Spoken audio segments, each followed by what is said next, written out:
안녕하십니까. 자, 이번 시간은 이제 교통계획 첫 시간입니다. 교통의 특성 및 정책. 자, 여러분들, 교통 계획하고, 그 다음에 이제 뒤쪽에 있는 교통 안전하고, 이런 부분들, 그리고 교통 법규까지, 어느 정도 이제 상식선에서 해결할 수 있는 문제들이 많고요. 여러분들이 풀어보다 보면, 이 부분은 공부를 굳이 많이 깊게 하지 않아도 되겠다라는 부분들이 있습니다.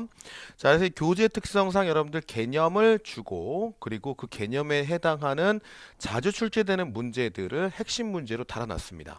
자, 그래서 여러분들이 이제 개념을 읽어보고 핵심 문제를 풀어보면서 조금 깊게 들어가지 않아도 문제를 풀 수 있는 구간들이 있습니다. 자, 그거는 효율적으로 여러분들이 잘 생각해서 진행을 해주시면 되겠죠.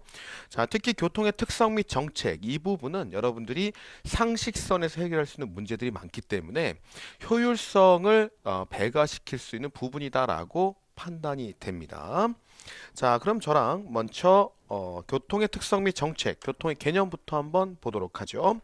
자, 교통의 개념 및 기능. 자, 교통의 개념 및 기능은 여러분들 교통이라고 하는 거를 한 번도 경험을 해보지 않으신 분은 없습니다. 자, 그래서 이 교통의 개념 및 기능은 상당히 상식선에서 여러분들 문제가 출제되고 있어요. 자, 그래서 교통의 개념 여러분들 굳이 제가 읽어보고 그 다음에 설명을 굳이 디테일하게 드리진 않을 거예요. 자, 요것만 좀 한번 볼게요. 자, 교통의 개념에서 두 가지 개념이 여러분들 중요한 내용이 나옵니다. 자, 이동성이라고 하는 것과 접근성이라고 하는 내용이 나와요. 이동성과 접근성. 자, 이동성과 접근성이라는 말이 나오는데, 자, 우리가 얘기하는 이동성이라고 하는 거는 조금 광범위한 교통 물량, 즉 사람이라든지 화물이라든지 이런 것들을 얼마큼 수송하는 범위를 넓게 갖고 하느냐. 자, 그래서 이거는 주로 이제 고속국도나 자, 그리고 우리가 흔히 얘기하는 일반 국도 이런 쪽에 이제 해당이 됩니다. 해당이 되고요. 자, 그리고 접근성 같은 경우는 얼마큼 그 목적지에 가깝게 들어가 주게 되겠느냐. 자, 그래서 기능적 분류에 우리가 나중에 공부를 하겠지만 집산도로, 그다음에 국지도로 이런 것들이 해당이 되겠죠. 그래서 교통의 기능에서 여러분들 동그라미 2번 요 부분이 조금 중요한 내용이 됩니다. 왜냐하면 여기서 문제화돼서 나오지는 않지만 자, 뒤쪽에 접근성이냐 이동성이냐 이런 개념들이 계속 펼쳐지게 되죠. 자, 그다음 교통의 기능은 역시 뭡니까? 화물, 사람 이런 교통의 주체를 자, 원하는 목적지까지 잘 도달하게 해준다라는 거죠. 자, 그럼 바로 핵심 문제 1번을 보면서 내용을 한번 이해를 해보겠습니다. 자, 다음 중 교통의 기능으로 옳지 않은 것은 뭐냐? 1번, 승객과 화물을 일정한 시간에 목적지까지 운송한다. 그죠? 2번, 도시화를 촉진하고 대도시와 주변 도시를 유기적으로 연결해 준다. 좋습니다. 3번, 산업활동 구조의 변화를 억제한다. 자, 우리가 예전에 60년대, 70년대 경부고속도로를 짓고 그 다음에 뭡니까? 남동권에 우리 경제 발전을 이룩시켜 놨죠. 자, 그런 것처럼 우리가 도시, 도로 이런 교통의 상황을 자, 개선시키게 되면 산업 활동에 대한 발전, 구조의 변화를 촉진시킬 수 있는 겁니다. 자, 그리고 생산비를 높이는데 기여한다. 생산비는 뭐죠?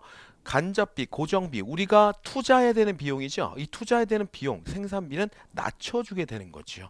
물동량을 원활하게 하기 때문에 생산비 낮춰준다. 3번이 틀린 내용이죠. 자, 이 문제 제가 좀 깊게 설명했지만 여러분들 한번 읽어보면 그대로 풀릴 수 있는 아주 상식적인 문제다라고 볼 수 있죠. 자, 두 번째 파트. 자, 도시교통의 특성 및 공공서비스로서의 교통이다라는 거죠. 자, 우리가 도시교통이라고 하는 것에 대한 기본 개념을 한번 잡고 가보죠. 도시교통. 자, 여러분들 요즘에는 도시에 안 살고 계신 분들이 드물 정도로 도시가 많이 발달했습니다. 자, 도시의 교통이다. 도시교통. 도시교통은 주로 어떤 거죠? 도시 내에서 이루어지는 거죠. 도시 내에서 이루어진다. 자, 도시 내에서 이루어진다는 얘기 뭐예요? 결국 단거리 교통이다. 라는 가장 큰 특징을 갖고 있습니다. 단거리 교통이 가장 큰 특징이고요. 자, 그 다음에 도심의 중앙 부분, 우리가 CBD라고 얘기하는 도심의 중앙 부분에서 뭐가 일어나요? 주로 정체라는 것이 일어나죠. 정체. 자, 그래서 교통량이 좀 집중되는 경향이 있어요. 교통량이 집중되는 경향이 있다. 교통량이 집중된다. 자, 이런 것들까지 여러분들이 주목해야 되는 특징으로 봐 주셔야 되겠습니다. 자, 됐고요. 자, 그리고 우리가 도심에서 주로 일어나는 거 이렇게 집중이 되다 보니까 교통이 정체되는 현상이 나오게 되죠. 주로 출퇴근 시간에 이런 현상들이 발생을 합니다. 자, 이 정도 개념을 보고 한번 핵심 문제 2번으로 들어가 보도록 하죠. 자, 다음 중 일반적인 도시교통의 특징으로 옳지 않은 것은 뭐냐? 1번, 국가 및 지역교통에 비하여 단거리 교통이다. 그죠? 자, 2번, 대중교통수단의 발달로 대량 수송이 가능하다. 좋아요. 3번, 통행량, 교통수단, 터미널 등에 의한 서비스를 제공한다. 맞아요. 그죠? 여러분들 대중교통, 도심은 대중교통 발달이 상당히 크게 잘 이루어져 있습니다. 자, 4번. 도시 전역의 통행이 고루분포하여 교통체증이 발생하지 않는다. 자, 좀 전에 말씀드린 부분이죠. 자, 어디에 집중된다? 교통량이 집중된다. 도심권에. 자, 우리가 흔히 얘기하는 도시 발달 도심권에 집중하다 보니까 교통정체가 발생하게 되죠. 특히나 언제? 출근, 퇴근 시간. 이럴 때 급격하게 정체가 심해지는 특징을 갖고 있습니다. 4번이 정답이 되는 거죠. 자, 그 다음에 자, 공공서비스로서의 교통이다. 이런 내용이 나오는데요. 자, 우리가 공공서비스. 자, 공공서비스. 교통은 공공서비스다라는 우리가 개념을 갖고 있습니다. 그죠? 그래서 도로 통제도 하고 그 다음에 도로를 지었을 때 그리고 도로를 사용할 때 여러 가지 정부의 어떤 통제나 그 다음에 개입을 받게 되죠. 왜 그러냐면 자, 앞에서 얘기했던 도심교통의 특성을 잠깐 보면 교통량이 집중된다, 교통이 정체된다, 이런 것들. 자, 이런 것들에 의해서 뭡니까? 자, 어떤 교통에서 발생하는 로스들을 정부가 개입하면서 즉 공공으로서의 개입을 통해서 그거를 많이 극복할 수 있도록 진행을 하는 거죠. 자, 그래서 정체의 원활, 정체의 원활, 자, 정체 원활. 자, 그리고 그 다음에 어디 도심에만 계속 도로를 짓게 되면 지역적 불균형이 발생하게 되죠. 자, 그래서 지역적 균형 관점에서 자, 도시뿐만 아니고 외곽 부분에도 자, 우리가 도로를 지어줄 필요가 있다. 그래서 균형적인 자, 균형적인 뭐다? 교통시설, 자, 구축. 예, 요런 것들 때문에, 자, 우리가 교통을 공공서비스 개념으로, 즉, 공공서비스 개입을 인정해 주는 것이다. 라는 겁니다.